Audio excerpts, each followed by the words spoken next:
ہم فوکسڈ ہیں on the actions, on what appears. Behavioural approach ہے ہماری کریکشن کی. ہم یہ چاہتے ہیں کہ چیزیں ٹھیک ہو جائیں، بظاہر ٹھیک ہو جائیں، اور اگر ظاہر میں ٹھیک ہو جاتی ہیں تو ہم سمجھتے ہیں کہ ٹھیک ہو گیا معاملہ. مثال کے طور پر بچہ اگر نماز پڑھنے لگ پڑا ہے یا آپ کے طریقے پہ ڈسپلن اختیار کر رہا ہے تو دین اٹس فائن.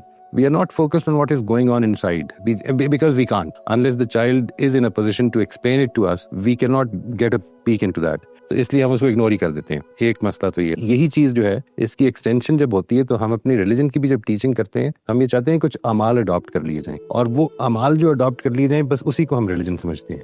میرے خیال میں یہ دو میجر ایشوز ہیں، اور یہ ایشوز ہمارے صرف بچوں کے حوالے سے نہیں ہے، بڑوں کے حوالے سے بھی ہیں. We generally tend to judge people, we generally evaluate them by what appears rather than what, because we cannot know about them unless they share, and most of the time we don't allow them to share. It's a predefined thing کہ اگر ایسا نہیں ہو رہا تو غلط ہو رہا ہے. اس کے ساتھ ایک ایکسٹینڈیڈ کر لیں اگر آپ اس کو، کہ ہم ریلیجن انٹروڈیوس اس اسٹیج پہ کرتے ہیں جس وقت بچہ اس قابل ہی نہیں ہوتا کہ وہ ریلیجس بیسک فیکٹس ہیں، فاؤنڈیشنز ہیں، ان کو سمجھ سکے. مان لیتا ہے، وہ کہہ بھی وہ دے گا. اس کو یوں سمجھ لیں کہ ٹرمینالوجی میں کہیں گے کہ انٹروجیکٹ کر لیتا ہے اپنے اندر کچھ بلیفس، کچھ ایسپیکٹس، لیکن وہ جب when they are faced with a test تو بکھر جاتے ہیں. Then they don't hold ground.